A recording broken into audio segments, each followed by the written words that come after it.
Assalamualaikum warahmatullahi wabarakatuh. Alhamdulillahirabbil alamin. Wassalatu wassalamu ala asyrofil anbiya'i wal mursalin sayyidina Muhammadin wa ala alihi washabbihi ajmain. Kepada anak-anakku sekalian, selamat bertemu kembali lewat media sosial SMA Negeri 1 Baradatu. Pada kesempatan ini saya ucapkan selamat mengerjakan ibadah puasa.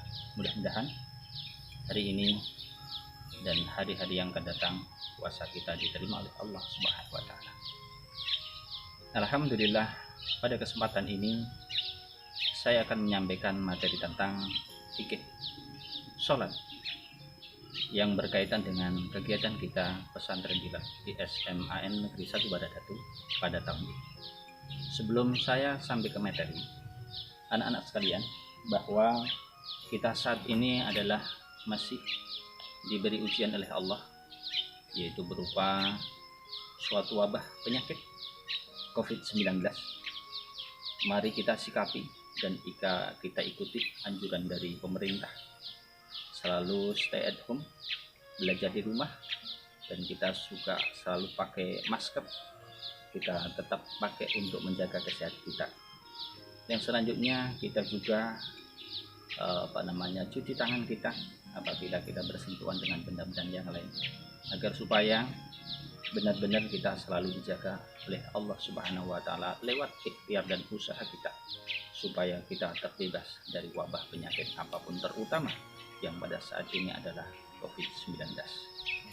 Anak-anakku sekalian, ada beberapa materi yang harus kita ikuti dalam pesantren kilat pada bulan Ramadan ini. Salah satu di antaranya adalah materi Bapak, yaitu tentang fikih sholat. Lanjut kepada materi. Kata fikih adalah pengertian mendalam. Adapun sholat adalah suatu ibadah yang diawali dengan takbiratul ihram yang diakhiri dengan salam. Kemudian sholat ini ada beberapa di dalam Al-Quran maupun hadis, bagaimana perintah Allah Subhanahu wa taala memerintahkan kepada kita menjalankan rukun Islam, yaitu syahadat, sholat, puasa, zakat, dan haji. Dari semua ibadah kepada Allah yang sifatnya hablum minallah, tanpa ada ilmunya, maka ibadah kita tidak akan diterima oleh Allah Subhanahu wa taala. Oleh karena itu, kesempatan ini adalah tentang bagaimana kita melaksanakan sholat yang sesuai dengan anjuran di dalam Quran dan hadis, dan juga termasuk di dalam fikih sholat. Bagaimana kita melaksanakan sholat sesuai dengan ajaran Rasulullah SAW. Maka ada rukun di dalam sholat. Yang pertama adalah berdiri bagi yang mampu. Bagaimana sabda Nabi, silqa iman, fa'ilam yastati' faqomidan, fa'ilam yastati' pengadir jambi. Apa artinya? Bahwa setiap orang yang melaksanakan sholat, maka rukunnya harus melaksanakan dengan berdiri. Apabila tidak mampu, maka dikatakan silqa iman, fa'ilam yastati', maka apabila tidak mampu untuk berdiri, qomidan, maka boleh duduk. Kalau duduk pun tidak bisa, maka harus melaksanakan dengan berbaring. Rukun yang selanjutnya, anakku sekalian, adalah rukun kedua adalah takbiratul ihram. Mana sabda Nabi Muhammad yang menjelaskan yang berkaitan dengan takbiratul ihram, muftahatahu sholati tahurun, adalah permulaan daripada sholat adalah suci, wa tahrimuha, dan di dalam sholat itu adalah bahwa kita diharamkan sesuatu atau hal-hal yang membatalkan di dalam sholat. At-takbiru wa tahliluha at-taslim.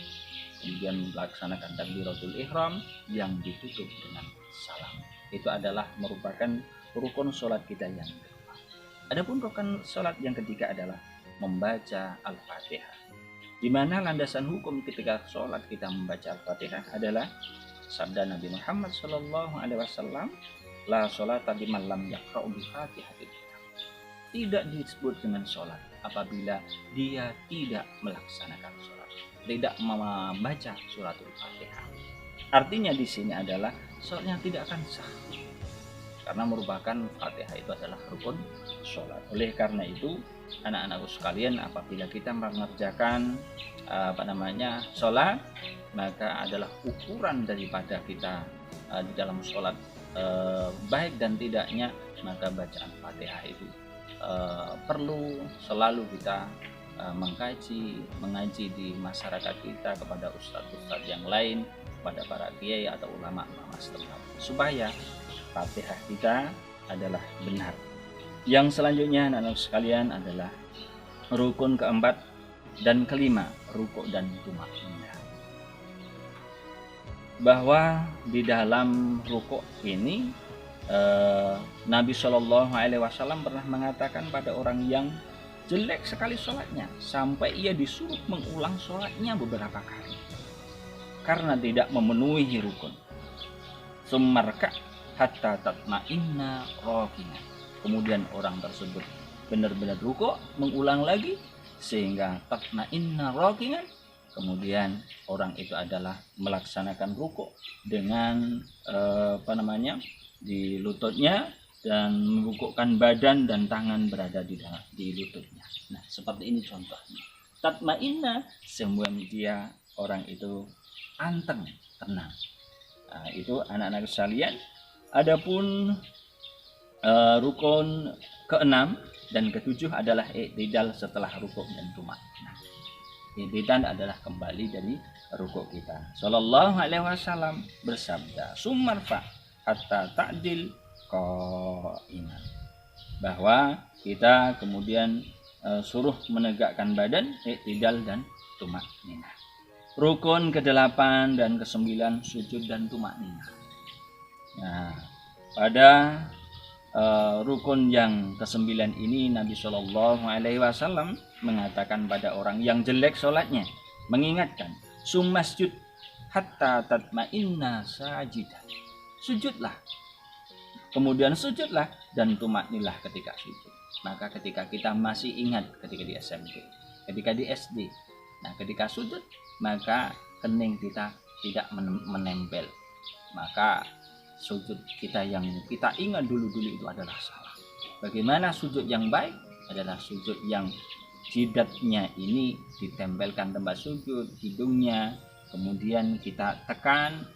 Ada batasan bahwa apabila kita ini bersujud di bantal, maka bantal itu akan bisa tertekan gitu. Itu adalah ukuran bagaimana sujud yang sebenarnya. Tidak pula menekan keras, tetapi sebatas bisa seandainya itu sujud di bantal, maka bantal itu bisa tertekan. Yang selanjutnya anak-anak sekalian, rukun ke-10 dan ke-11, duduk di antara dua sujud dan tumakninah.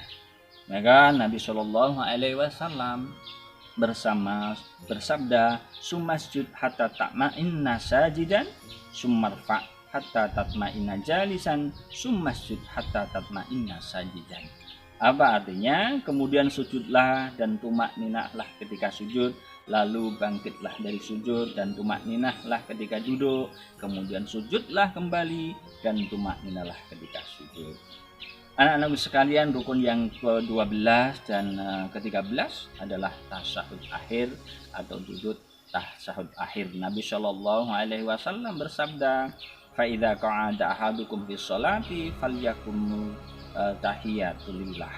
Jika salah seorang antara kalian duduk tasyahud dalam sholat, maka ucapkanlah at-tahiyatulillah. Jadi semua gerakan di dalam sholat itu adalah sesuai dengan sabda Nabi kita Muhammad Shallallahu Alaihi Wasallam. Kemudian bacaan tasahud, anak-anakku sekalian, insya Allah anak-anakku yang tercinta sudah fasih untuk melafalkan, tetapi tidak boleh patah semangat, harus tetap semangat selalu menggurukan kepada para ustadz atau para kiai lingkungan setempat. Kemudian rukun yang ke-14, sholawat kepada Nabi kita Muhammad Shallallahu Alaihi Wasallam. Sabda Nabi Muhammad, "Idza sholat ahadukum fal yubda bitahmidillah wasana'i alaihi summa sallallahu ala nabi sallallahu alaihi wasallam yad'u ba'da bimasya. Bahwa jika salah seorang di antara kalian hendak salat, maka mulailah dengan menyanjung dan memuji Allah, lalu bersolawat kepada Nabi Muhammad sallallahu alaihi wasallam, lalu berdoa setelah itu semua. Anak-anak yang saya banggakan, yang Bapak cintai dimanapun rumah kalian berada, rukun yang ke-15 adalah salam. Miftahus sholah at-tahuru wa tahrimuha takbir wa tahliluha taslim.